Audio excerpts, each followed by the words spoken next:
আমি মোহাম্মদ আব্দুর রহমান, সহকারী শিক্ষক বাংলা, মোমেনা আলী বিজ্ঞান স্কুল, উল্লাপাড়া, সিরাজগঞ্জ।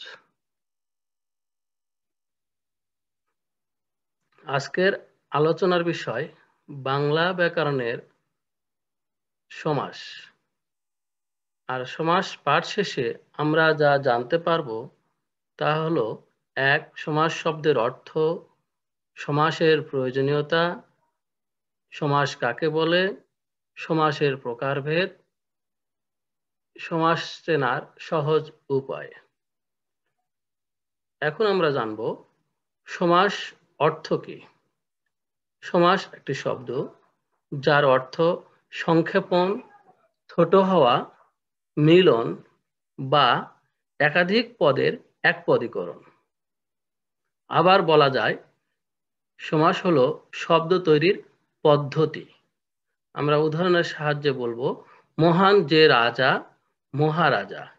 এখানে মহান যে রাজা তিনটি পদ কি হয়েছে, মিলিত হয়ে একটি নতুন পদ তৈরি হয়েছে, তার নাম মহারাজা।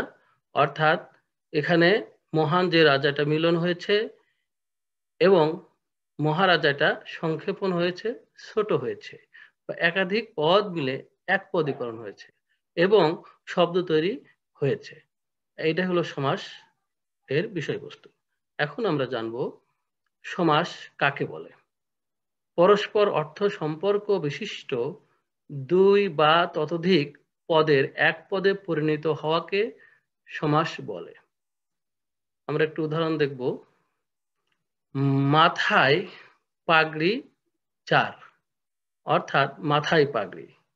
তাহলে এখানে কি হয়েছে, দুই বা তার অধিক পদ কি হয়েছে, পরস্পর মিলিত হয়ে একটি শব্দ গঠন করেছে, তার নাম সমাস। এখন আমরা জানবো সমাস কত প্রকার। সমাস ৬ প্রকার। সমাস সাধারণত কত প্রকার? ৬ প্রকার। সমাস প্রধানত কত প্রকার? উত্তর ৬ প্রকার। এ পর্যায়ে আমরা সমাসের প্রকারভেদ চার্টের সাহায্যে দেখব। সমাস: ১. তৎপুরুষ সমাস, ২. দ্বন্দ্ব সমাস, ৩. দ্বিগু সমাস, ৪.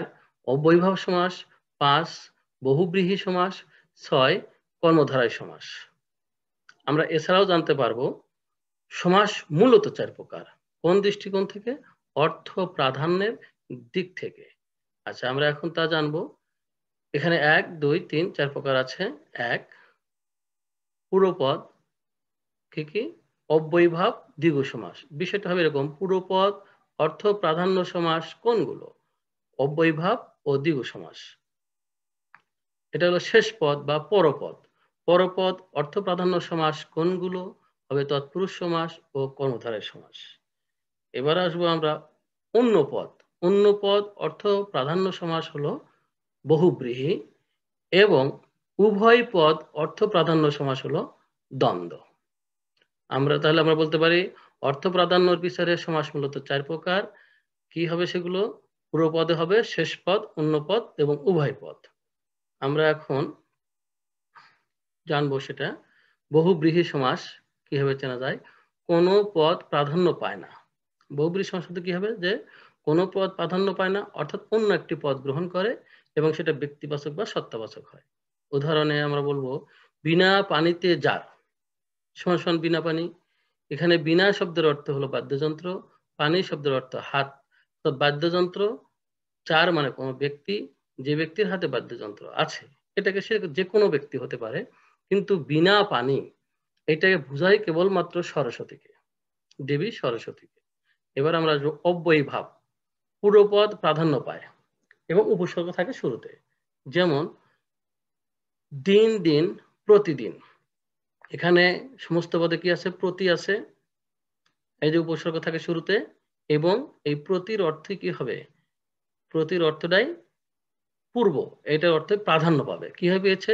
দিন দিন কথাটার অর্থ হলো বারবার, আর প্রতি শব্দের অর্থ হলো বিফসা বা বারবার। তাহলে প্রতিদিন মানেও বারবার, তিন দিন মানেও বারবার। তাহলে এটা অব্যয়ীভাব সমাস এবং পূর্বপদ প্রাধান্য পেয়েছে।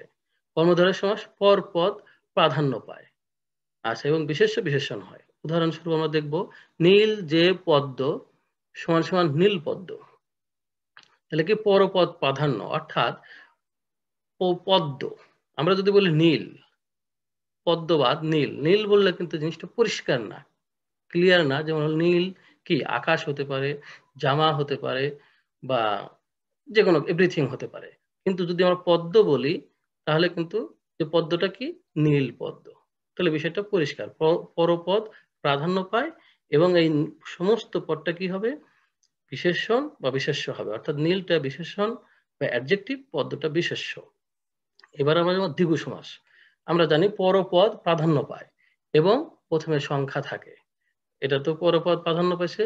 উদাহরণস্বরূপ বলো শত অব্দের সমাহার সমান সমান শতাব্দী, এখানে শতাব্দীতে শত, শতটা এখানে হলো প্রথমে সংখ্যা আছে এবং কি আছে পরপদ প্রাধান্য হয়েছে শত, শতটা কি অঙ্কের শত, অথবা আমাদের কি শত টাকা, শত স্কুল, শত মেধাবী শিক্ষার্থী।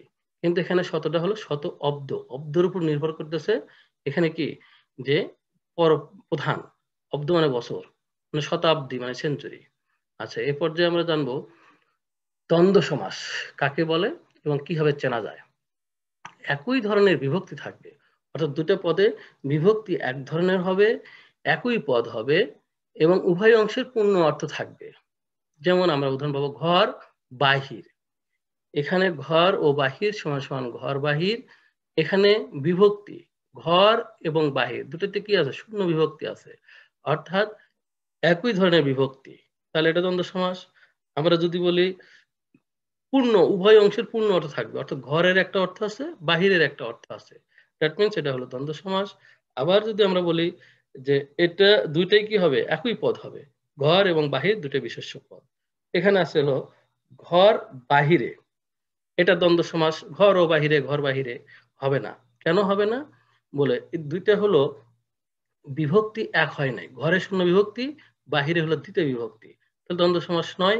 শোক ঘর, শোকটা হলো অ্যাডজেক্টিভ, ঘরটা হলো বিশেষ্য, অর্থাৎ একই পদ হয় নাই, তাহলে এটা কি হবে না বিশেষ দ্বন্দ্ব সমাস হবে না।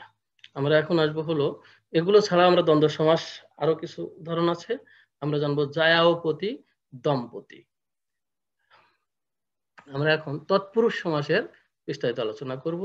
প্রদত্ত শব্দ দ্বারা কাজ করা বুঝালে তৎপুরুষ সমাস হয় এবং বিভক্তি লোপ হয়।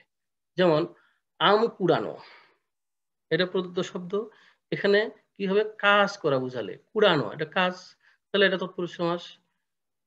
খাঁচা ছাড়া, ছাড়া এটা কাজ, তৎপুরুষ সমাস। আমরা বল জেল মুক্ত, মুক্ত হয়ে আসা কাজ, তৎপুরুষ সমাস। চুল বাঁধা, বাঁধা এটা একটা কাজ, তৎপুরুষ সমাস। রাজপুত্র, এটা হলো রাজার পুত্র, রাজার পুত্র রাজপুত্র, এই রয়ের থাকলে ষষ্ঠী বিভক্তি হয়, এই যে বিভক্তির লোপ হয়েছে রাজপুত্র, তাহলে এটা হলো ষষ্ঠী তৎপুরুষ সমাস। এবং আছে ঢেকি ছাটা, ঢেকি দ্বারা ছাটা, দ্বারা দিয়া কর্তৃক থাকলে সেটা কি হবে তৃতীয় তৎপুরুষ সমাস হয়, তাহলে ঢেকি ছাটা তৎপুরুষ সমাস। বীজ বোনা, বোনা একটা ক্রিয়া, তাহলে কাজ, এটা তৎপুরুষ সমাস। ভাত রাধা, রাধা একটি কাজ, তৎপুরুষ সমাস। এবার আমরা জানবো একটা ছবি দেখবো এখানে, এটা কি হয়েছে জেল থেকে মুক্তি পেয়েছে, জেল থেকে মুক্ত সমান সমান জেল মুক্ত, কোন সমাস এটা, এইটা হলো তৎপুরুষ সমাস। কেন হয়েছে, এই যে প্রদত্ত শব্দের শেষে কি থাকবে ক্রিয়া থাকবে, এই মুক্ত, মুক্ত হওয়া একটা কাজ, এটা হলো ক্রিয়াপদ। আচ্ছা, এবার হলো এইটা কি করতেছে বীজ বোনা, এটা কোন সমাস, এটাও তৎপুরুষ সমাস। কেন হবে বোনা, এই যে প্রদত্ত শব্দের শেষে কি আছে বোনা ক্রিয়া আছে, এটা তৎপুরুষ সমাস। আচ্ছা, এবার আমরা আসবো উপপদ তৎপুরুষ সমাস কিভাবে চিনবো, এটা ব্যক্তিবাচক হবে এবং শেষে ক্রিয়ার ধাতু থাকবে, তাহলে উপপদ তৎপুরুষ সমাস। কিভাবে আমরা জানবো দেখাবো, পকেট মার, এইটা পকেট মার এই শব্দটা কি ব্যক্তিবাচক এবং প্রদত্ত শব্দের শেষে কি আছে ক্রিয়ার ধাতু বা ক্রিয়ামূল প্রকৃতি থাকবে, মার, মার ধাতু, মার থেকে মারা, এগুলো, তাহলে পকেট মার উপপদ তৎপুরুষ সমাস। আমরা পাবো হলো জাদুকর, এটা হলো ব্যক্তিবাচক উপপদ তৎপুরুষ সমাস এবং কর আছে ক্রিয়ার ধাতু, উপপদ তৎপুরুষ সমাস। এখানে একটা উদাহরণ দেখবো, কি উদাহরণ, পকেট মার, মানে পকেট, পকেট মারে যে সমান সমান পকেট মার, এটা একটা ব্যক্তি এবং এটা কাজ, উপপদ তৎপুরুষ সমাস।